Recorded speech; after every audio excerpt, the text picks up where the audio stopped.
जोहार जोहार जोहार।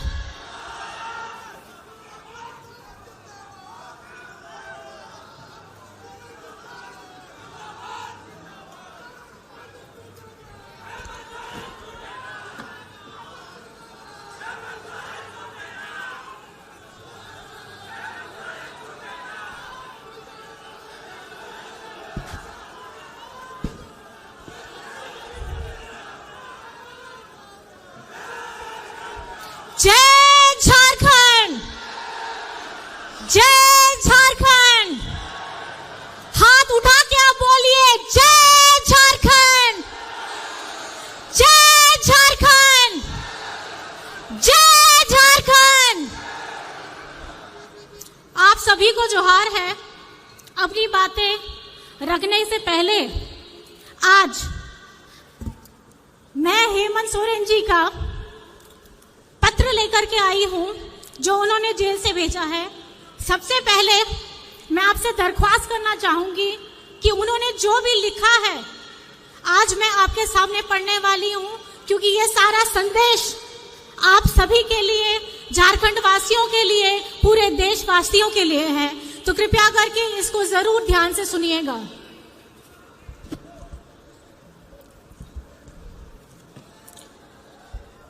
उलगुलान की धरती, झारखंड में आयोजित उलगुलान न्याय महारैली में पूरे झारखंड के विभिन्न गांव, पंचायत, टोले से आए हुए बड़े बुजुर्ग, माताएं, बच्चे, बहनें और मेरे साथियों, साथ ही मेरे पूरे देश से आए हुए इंडिया महागठबंधन के नेतागणों को धरती आबा बिरसा मुंडा, सिद्धू कानू सहित अमीर शहीदों की इस पावन धरती पर मैं बिरसा कारा से ही आप सभी को हार्दिक अभिनंदन और जोहार करता हूं। आज इस महारैली में मौजूद राज निर्माता विश्व गुरु शिबू सोरेन जी को चरण स्पर्श करता हूं।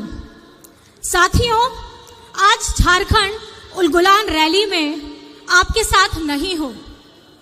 आपको मालूम है कि विगत 4 सालों से विपक्ष मेरे विरुद्ध षड्यंत्र रच कर आखिरकार एक बेबुनियाद आरोप के में मुझे कई 2.5 महीनों से बिरसा जेल में बंद करके रखा है। और इसी प्रकार हमारे महागठबंधन दल के आम आदमी पार्टी के मुख्यमंत्री अरविंद केजरीवाल जी को भी उनके सहयोगियों के साथ दिल्ली के तिहाड़ जेल में डाल रखा है। साथियों, ये आजादी के बाद पहली बार है जब किसी पार्टी के शीर्ष नेता एवं मुख्यमंत्रियों को और मंत्रियों को चुन करके चुनाव के ठीक पहले सुनियोजित तरीके से बेबुनियाद आरोपों पर जेलों में डाला जा रहा है। खैर, कोई बात नहीं, मुझे आज जेल में रहते हुए भी खुशी हो रही है कि जिस लोकतंत्र की रक्षा और हक अधिकार की लड़ाई को हम लड़ रहे हैं, उसे हम ही नहीं बल्कि देश के और विभिन्न राज्यों के दल और क्रांतिकारी नेतागण वही लड़ाई लड़ रहे हैं।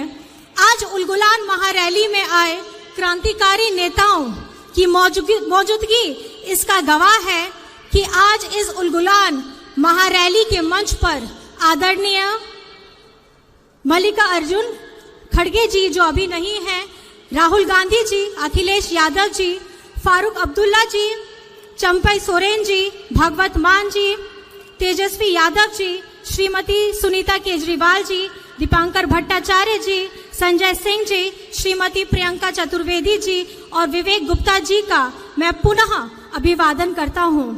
साथियों, आज का ये झारखंड उलगुलान महारैली से झारखंडी भाइयों की के नाम ने से कई बातों का पता चल रहा होगा। जी हाँ साथियों, उलगुलान का मतलब ही है अब और नहीं चलेगी ठगों की सरकार, लोकतंत्र लूटने नहीं देंगे, संविधान खत्म नहीं होने देंगे, देश टूटने नहीं देंगे। मेरे साथ आप लोग जोर से बोलिए, इनकलाब जिंदाबाद, इनकलाब जिंदाबाद।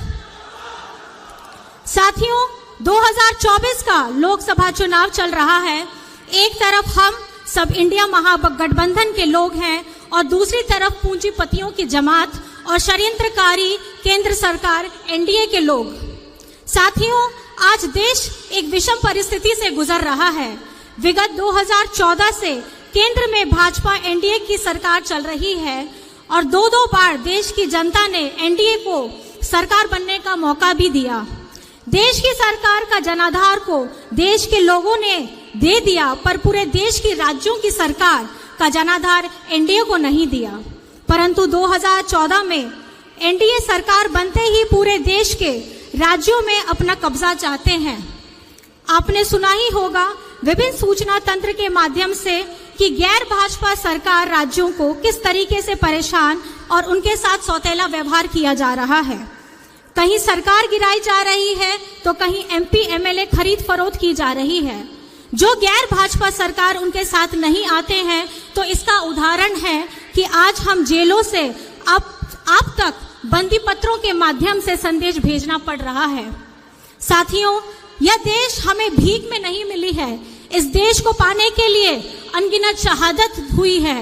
कई इतिहास की किताब हमारे स्वतंत्रता सेनानियों के नाम से पटे पड़े हैं। साथियों, विगत कई साल के षड्यंत्र का फल एनडीए को 2014 में पूर्ण बहुमत से सरकार बनाने को मिली। देश के लोगों को बड़ी चतुराई से सपने दिखाए, आंखों में धूल झोंका गया, हर जाति धर्म के लोग को मूर्ख बनाया गया। बड़ी चतुराई से 2014 से आज तक देश के युवा, महिला, बुजुर्ग, किसान, आदिवासी, दलितों को ठगा गया। ऐसे जैसे एक स्टेज में दिखाने वाला जादूगर किस तरह पूरे देश को अलग अलग माध्यम से, अलग अलग सूचना तंत्रों के माध्यम से देशवासियों को निरंतर ठगने का प्रयास चल रहा है। इस चुनाव में बड़े पैमाने पर केंद्र एजेंसियों का दुरुपयोग किया जा रहा है। उनके माध्यम से विपक्ष की आवाज को कुचलने का काम शुरू हो रहा है। आज केंद्र सरकार ऐसे ऐसे कानून का निर्माण कर रही है जिससे देशवासियों को तो नुकसान होना ही है, चाहे वो किसी भी वर्ग, जाति, धर्म का ही क्यों ना हो। साथ ही साथ इस देश के लोकतंत्र को भी खतरा होगा और संविधान को भी खतरा होगा। साथियों, झारखंड देश का सबसे गरीब राज्य है। यहाँ के लोग गरीब हैं, पर झारखंड गरीब नहीं है। हमारे प्राकृतिक संसाधनों से पूरा देश चलता है। इसके बदले में हमें क्या मिलता है? पलायन, विस्थापन, भुखमरी, बीमारी। हम अपना हक मांगते हैं तो हमें जेल में डाल दिया जाता है। साथियों, बहुत सारी बातें हैं कहने को वर्तमान केंद्र सरकार के करतूतों के बारे में। अगर बातें शुरू की जाए तो रात और दिन कम पड़ जाएगा। आज आपके सामने देश के कई अनुभवी नेतागण मौजूद हैं, क्रांतिकारी युवा साथीगण हैं, जो आप सभी को कई सारी बातें बताएंगे कि किस तरीके से पूरे देश को केंद्र सरकार ने ठगा है और लूटा है। साथियों, हम जानते हैं झारखंड आदिवासी बहुल राज्य है। आप सभी को याद होगा, नहीं तो मैं याद दिलाता हूं कि राज्य अलग होने के बाद राज्य में विधानसभा सीटों की संख्या बढ़ाने के लिए राज्य में परिसीमन का प्रस्ताव बढ़ गया था, जिसे बड़ी संख्या में आदिवासियों आरक्षित सीटों की संख्या घटाने की बात कही जा रही थी। तो उस समय हमारे दिशम गुरु शिबू सोरेन जी के नेतृत्व में पूरे राज्य में सदन से लेकर के सड़क तक विरोध किया गया और इस विरोध के फलस्वरूप आज हमारे राज्य में परिसीमन लागू नहीं हो पाई। जब ये चर्चा चली उस समय भी केंद्र में भाजपा की ही सरकार थी। 2025-26 तक के लिए इसको टाल दिया गया। यह विषय वर्तमान लोकसभा चुनाव के बाद फिर से राज्य के सामने आने वाला है। जैसे कि मैंने पहले भी बताया है कि केंद्र सरकार जिस तरह से नए नए कानून बना रही है, उन कानूनों में सबसे अधिक प्रभावित आदिवासी क्षेत्र और आदिवासी समुदाय को होने जा रहा है। झारखंडी सदियों से जल जंगल जमीन के लिए लड़ाई लड़ता रहा है। जल जंगल जमीन के लिए हमारे अनेक पूर्वजों ने अपनी शहादत दी है और आज के परिप्रेक्ष्य में केंद्र सरकार की सोच आदिवासी, दलित, पिछड़ा, मजदूर, किसान विरोधी रहा है और इनके 10 साल की कार्यकाल में सबसे अधिक और बड़े ही निर्मम तरीके से आदिवासी समुदायों को और उनके अनुसूचित क्षेत्रों पर इनकी बुरी नजर है। उदाहरण के तौर पर आप देख सकते हैं, विगत कई महीनों से मणिपुर जल रहा है, वहां के आदिवासी बहु बेटियों की इज्जत लूटी जा रही है, पूरा देश देख रहा है, पर केंद्र सरकार चुप है। आज तक केंद्र सरकार ने कोई सूद नहीं ली है। ये है इनका आदिवासी प्रेम। लद्दाख को छठी अनुसूची में डालने का वादा कर वर्षों तक ठगा गया और अंत में छठी अनुसूची घोषित करने से मुकर गए। आज वहां के भयानक ठंड में भी लोग 0 की डिग्री में भी अपना विरोध प्रदर्शन कर रहे हैं। ये है इनका आदिवासी प्रेम। साथियों, देश में सभी शेड्यूल्ड एरिया पर इनकी गिद्ध नजर है।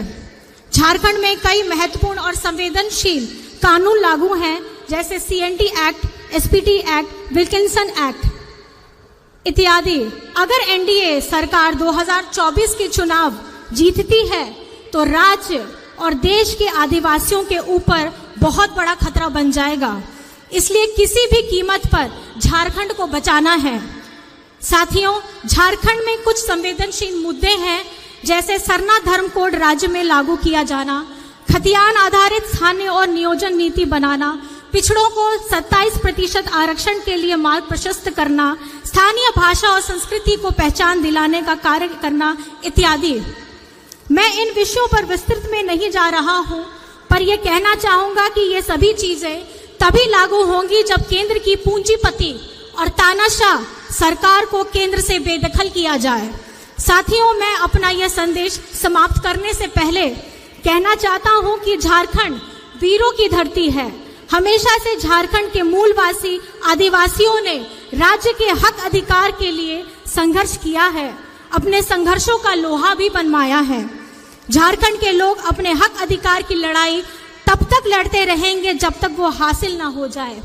आज उसी संघर्ष का यह नतीजा है कि वर्ष 2000 में गुरुजी के नेतृत्व में हमें झारखंड राज्य मिला और उसी संघर्ष से ही राज्य अलग होने के बाद हम लोगों ने राज्य में महागठबंधन की मजबूत सरकार बनाई और अब मजबूत उलगुलान की आवाज करते हुए 2024 के लोकसभा चुनाव मजबूती से लड़ेंगे भी और जीतेंगे भी।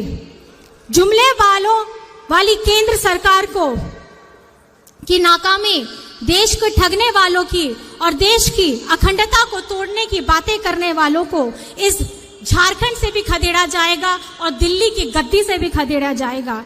इन्हीं बातों के साथ आप सबको उलगुलान महारैली में आने के लिए बहुत बहुत आभार है। अब हम अपने झारखंड की इस प्रभात तारा मैदान से इतनी जोर से आवाज लगाएंगे कि होटवार जेल में बैठे हेमंत जी को पूरे झारखंड की आवाज सुनाई देनी चाहिए। जोर से हम लोग सब बोलेंगे, जय हिंद, जय हिंद, जय हिंद, जय झारखंड, जय झारखंड। दिशुम गुरु शिबू सोरेन जिंदाबाद, दिशुम गुरु शिबू सोरेन जिंदाबाद, हेमंत सोरेन जिंदाबाद, हेमंत सोरेन जिंदाबाद, हेमंत सोरेन जिंदाबाद। जेल का ताला टूटेगा, जेल का ताला टूटेगा, जेल का ताला टूटेगा, जेल का ताला टूटेगा, जेल का ताला टूटेगा। आप सभी को यहाँ आने के लिए अपने हृदय की गहराइयों से मैं आप सभी को आभार प्रकट करती हूँ। जोहार है।